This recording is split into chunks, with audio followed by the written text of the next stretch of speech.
Hi third year, welcome to this video on formula mass. The prior knowledge we need to be able to complete today's lesson. So firstly, I can calculate formula for two element compounds. So that's what we learned at the end of unit 1. We learned about how to calculate formula and we've been recently reviewing that knowledge. Also, I can use the data booklet to find the relative atomic mass for any element. So we know we've got our data booklet which has the table with relative atomic masses on it. If you don't have a paper copy of your data book handy, then you can access the National 5 Chemistry data booklet online. It's also uploaded in files onto Teams as well. And the page that you want to have in front of you is page 7. Okay, and then finally, I can add and multiply numbers. Okay, so that's the kind of mathematical skill that we need to be able to use for today. Today's learning then, I can calculate the formula mass for any compound from its formula, and I can state what a mole of a compound is. So that's a new word for us today. We don't have many notes to take, mostly it's worked examples, so just pay attention to if it's in a blue box, that's something I want you to write down in your jotter. Okay. So firstly, let's have a definition of a formula mass. So the formula mass of a substance is calculated using the relative atomic mass data from the data book. The units are AMU, which stands for atomic mass units. Just remember to pause the video at any time to make sure you've got enough of a chance to copy the notes. So first example, calculate the formula mass for oxygen. Okay, so to calculate the formula mass, we firstly need the formula. So the formula for oxygen is going to be O2. Okay, that's the formula. So what that means is I've got 2 oxygen atoms in the formula, and the relative atomic mass of oxygen from the data book is 16. So I have 2 times 16. 2 because of this 2 here in the formula, and 16 from the data booklet. So 2 16s are 32. So the formula mass for oxygen would be 32 atomic mass units. The next one, calculate the formula mass for sodium chloride. Right, okay, so sodium chloride, well, let's do our SVSDF. So we've got sodium and chlorine. Now, according to the data book on page 4, you'll see that sodium is in group 1 with a valency of 1 and chlorine is in group 7 with a valency of 1. So remember, if the 2 elements have the same valency, we can just skip to the formula and it would be NaCl. Okay, so then we need to say, well, what is sodium? I'm just going to move this over here so we've got more space. So NaCl is the formula. So sodium, its relative atomic mass, according to the data booklet, page 7, is 23. And chlorine, according to the data booklet on page 7, is 35.5. Now, just like if we're in maths, we're going to write the tenths, the decimals in the same column, the units in the same column, the tens in the same column, and so on. So that when we add them together, we can get our correct final answer, 58.5. So the answer will be 58.5 atomic mass units. So what we've done here, folks, is we've taken the formula and we've added up the relative atomic masses of all the atoms in the formula, and that gives us the formula mass. Make sure you've got this slide copied, and then we're going to do some worked examples. Okay, so in all of these, I'm just going to show you how you would calculate it. So we need to do formula and then formula mass. Calculate the formula mass of fluorine. So the formula, fluorine is diatomic, so its formula is F2. So I've got 2 lots of fluorine, and fluorine's relative atomic mass is 19. 2 19s are 38. So the answer would be 38 atomic mass units. Next one, calculate the formula mass of aluminium sulfide. So I'm going to do SVSDF to work this out. Aluminium and sulfur, so valencies underneath, swap them, can't divide them into a simpler ratio, so it will be Al2 Al2S3. Now I'm going to put that over here, Al2S3, and then I'm going to add up the relative atomic masses. So aluminium, I've got 2 of them in the formula, and aluminium is 27. Then for sulfur, let's do that calculation. 2 27s are 54. Then for sulfur, I've got 3 sulfurs in the formula, and sulfur is 32. So that would be 96. Okay, so 54 plus 96 is 150. So that would be 150 atomic mass units.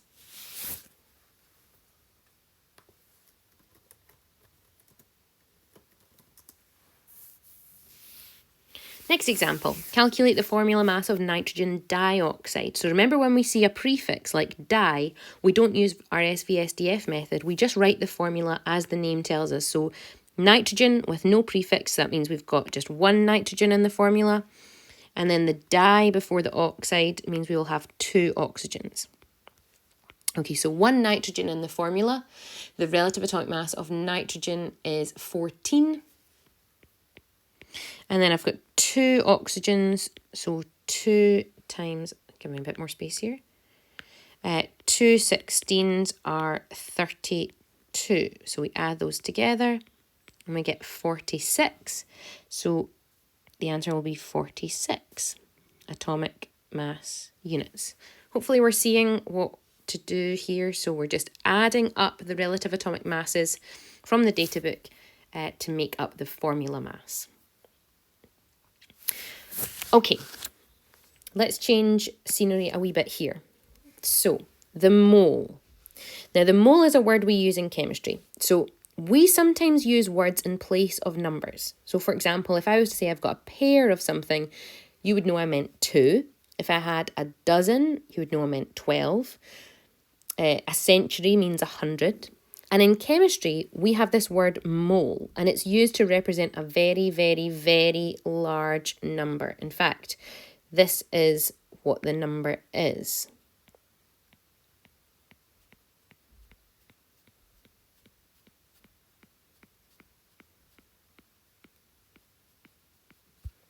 Approximately.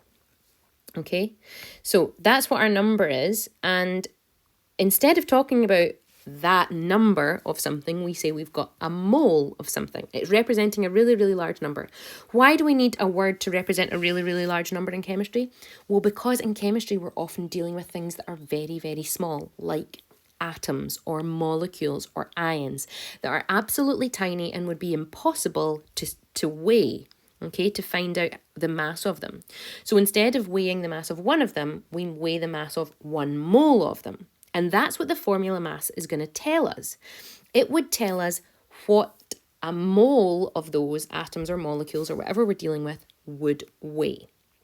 So this is the thing we need to have written down. A mole of a substance is its formula mass in grams. Okay, that's what 1 mole of a substance means. And sometimes we'll see this term gram formula mass. Okay, gram formula mass, which is the formula mass expressed in grams. Okay, it's how much we have if we have a mole of something. And the difference between when we're calculating formula mass and if we're calculating how much a mole weighs is that the units for moles are in grams. Okay, lowercase g like this. So how does this look? Well, 1 mole of carbon dioxide is an example. So we calculate the formula. So the formula for carbon dioxide is CO2.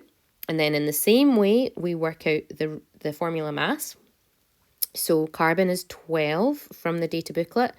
2 oxygens to 2 16s are 32, and that comes out as 44. So we could say the formula mass of carbon dioxide is 44 atomic mass units. That would be correct. But if we're asked, what is the mass of 1 mole of carbon dioxide, then we're going to say it's 44 grams, okay? 44 grams. Next example is 1 mole of iron 2 nitride. I'm just going to do that over here. So iron 2 nitride, I'm going to need to do SVSDF here.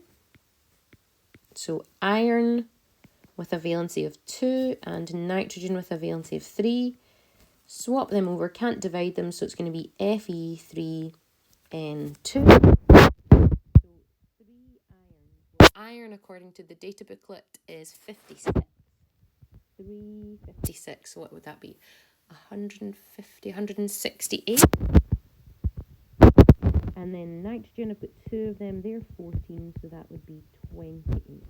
Should make it a bit clearer, it's the 2 under there and the 8 under there. Okay, so I think that's going to come out at 196. Let me just double check.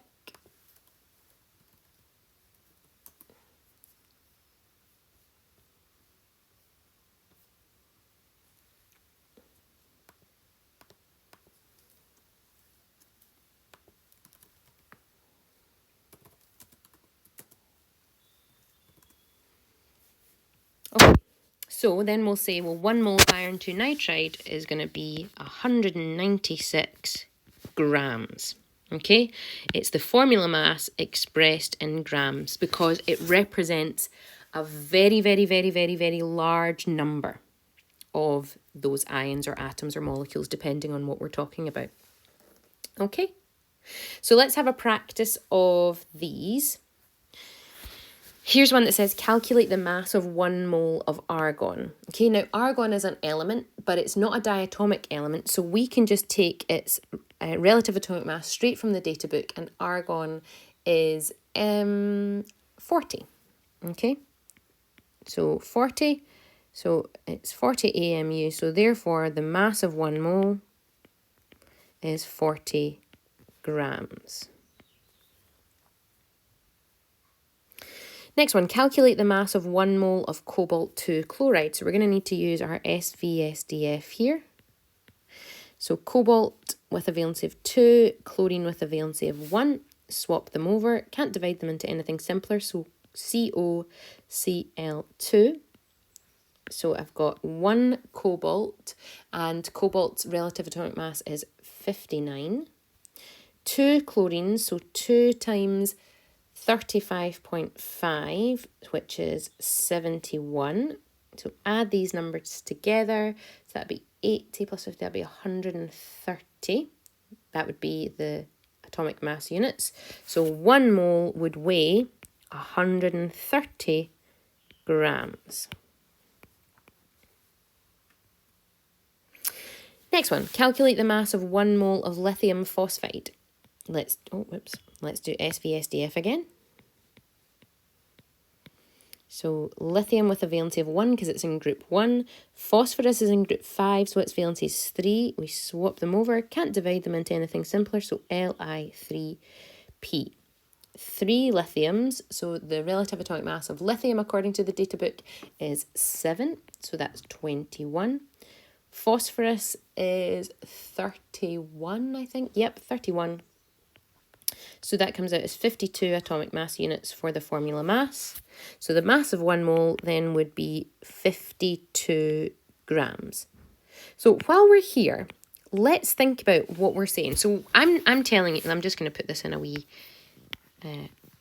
aside, okay? If 1 mole weighed 52 grams, what would 2 moles weigh? Well, it would be double, wouldn't it? So it would be 104 grams. What would 10 moles weigh? Yeah, 520 grams. What about half a mole? It would be half of it, so that would be 26 grams, okay?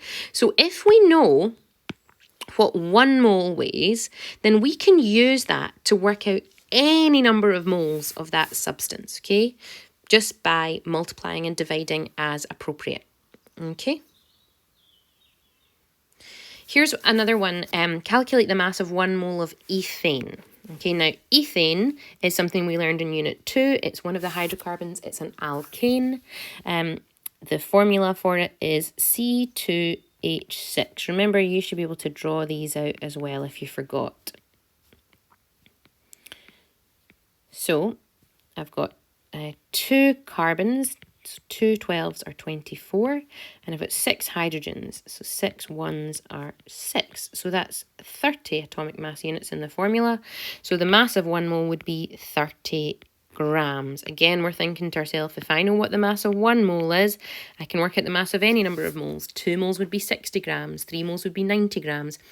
A tenth of a mole would be 3 grams. Okay, so here's a question that's asking us about 2 moles of a substance. So I want to find out the mass of 2 moles of calcium fluoride. To do calcium fluoride, you need to do SVSDF. Calcium with a valency of 2 because it's in group 2. Fluorine with a valency of 1 because it's in group 7. Swap them over and we get CaF2. Then we can do calcium's relative atomic mass is 40. And fluorine, which I've got 2 of, so it's 2 times 19, which is 38. And that comes out as 78 atomic mass units.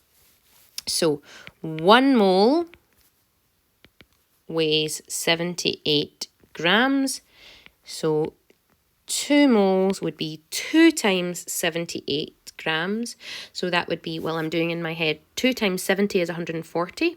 Plus 2 times 8, which is 16. So that would be 156 grams. And that would be my final answer for this one. Last example here. Calculate the mass of 0.1 moles of copper 2 phosphide. So SVSDF to do the formula again. So the symbol for copper is Cu and its valency given in the Roman numerals is 2. For phosphorus, it is in group 5, so it would be a valency of 3. Swap them over, but I can't simplify them any further, so it would be Cu3P2. And then we're going to do 3 times the relative atomic mass of copper, which is 63.5. Let me just actually move all of this over so I've got enough space to write. So 3 times 63.5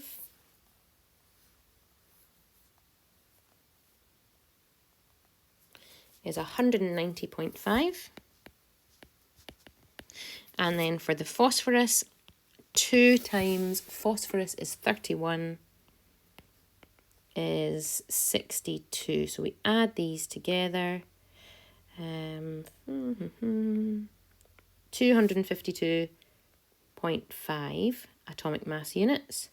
So 1 mole would weigh 252.5 grams.